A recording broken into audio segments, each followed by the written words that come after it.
Hey everyone, I'm here with Mark Hawwa, the founder of Distinguished Gentlemen's Ride. Lovely to meet you, Mark. Lovely to meet you. Tell us a little bit about how you got this global ride out started. Yeah, I think it was back in I can't remember actually, 2012 I think it was, and ultimately I started riding motorcycles. I didn't have many friends that rode motorcycles. Purchased a classic sort of SR500, and what happened from there was thought, it was cool riding motorbikes, and then didn't actually have anyone to ride with, so I started up a little motorcycle crew based around cafe racer motorcycles, classics and modern classics.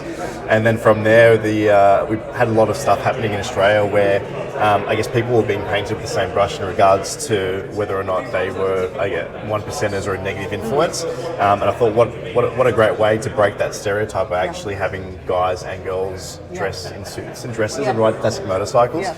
In the first year we had it in 64 cities across 15 countries. Wow. And in the second year we started supporting charity. Amazing. So how did you come to supporting charities and charities that kind of support men's causes? Yeah, I think what happened was in the second year it was the Prostate Cancer Foundation that got in touch with us, and they basically said the problem that we have is we don't have enough men getting checked for prostate cancer. They still aren't aware of the techniques. They all thought it was a bit more of what we call a digital test, whereas it's a blood test. And ultimately I thought, okay, well, if we're going to break stereotypes globally, well, let's start to break men down a little bit globally as well and get them talking about their health, getting them feeling a little bit more vulnerable. We set the goal at 250,000 Australian dollars for that first year, and then on the day of the event we ended up hitting that, and then it just completely snowballed from there. And we ended up partnering with the UK Prostate Cancer Foundation, the US, Canada, New Zealand and Australia. So all the funds in each region went to the charity in that region, and then ultimately the goal was to partner up with the Movember Foundation because of their reach. And obviously we're a tight team running a large scale event, so we needed to try and save as much time as we could. I also know that you worked with charities that support men's mental health. Yeah, so Movember are the leading charity in regards to the men's health space. When we first partnered up with them, it was based around prostate cancer because that's what we had done and that's what we're used to. We know that a lot of guys that ride motorbikes with us are sort of in their 40s and older, so it's important for them to get checked. And then ultimately we lost one of our ride hosts back in 2015 to suicide, and so we started to sort of transition into this space where we were focusing on prostate cancer and suicide, and over the years we've realised that the mental health side of things connected with just as many people.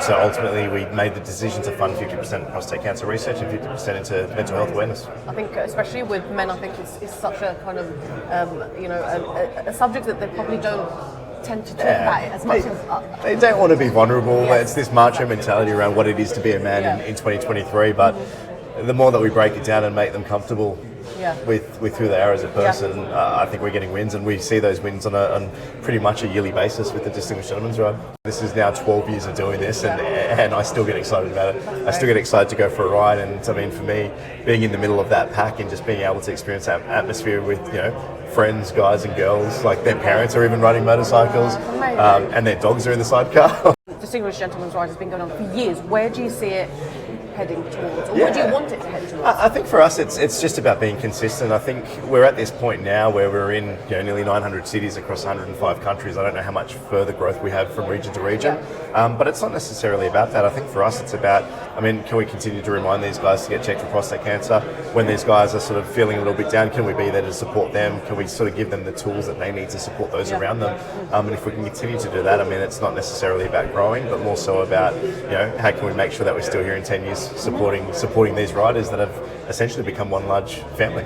Yeah, of course, and it seems like there's a sense of community around this. It's not just a ride out, and it's not just charity work, there's a sense of community. Yeah, definitely. It brings people together and unites people. It's special. I can't even explain the feeling. It's just, I've done it. I'm one of those guys that sort of, I'll jump from project to project when I was younger. It's a truly special feeling.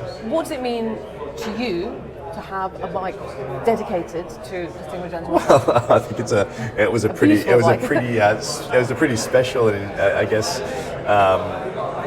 memorable experience when they came to us and said, hey, this is what we're thinking for a 10-year anniversary. One, I wasn't keeping tabs on what year we're at. It's really has been a very organic partnership. And then for them to sort of sit there and go, okay, well, we want to cement the history of DGR and Triumph together with the motorcycle was just awesome, and working with the team to be able to sort of come up with the paint scheme, pick the colour of the actual seat and try and have it that represents what the Distinguished Gentleman's Ride is about in style, and be able to show that the synergy between Triumph motorcycles and Distinguished Gentleman's Ride is one that is going to stay. It's going to stay, and they've made this in only 250. Which I think is the best thing about the bike, that not everyone's going to have. No, and it is limited, and there's definitely a lot of passionate Distinguished Gentleman's Ride participants out there, and we sort of feel confident that they will want to support the event and they will want to ride this motorcycle. And the coolest thing about it is the highest fundraiser globally this year ends up winning number one. And we don't know who that is yet. No, so we launched the website.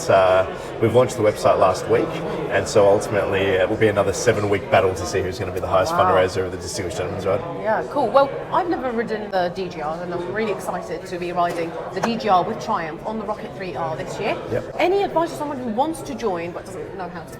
I think it's just jump to the website, gentlemansride.com, or even just Gentleman's Ride Instagram. You'll quickly get an understanding of what the event's about, I guess how meaningful it is to so many people. Mark, thank you so much for giving us an insight into the bike, the ride, and the history behind it. I'm really looking forward to joining the DGR this year for the first time ever, and I'm going to be promoting it on my page as well, so I appreciate your time and thanks a lot. Thank you. The founder of Distinguished...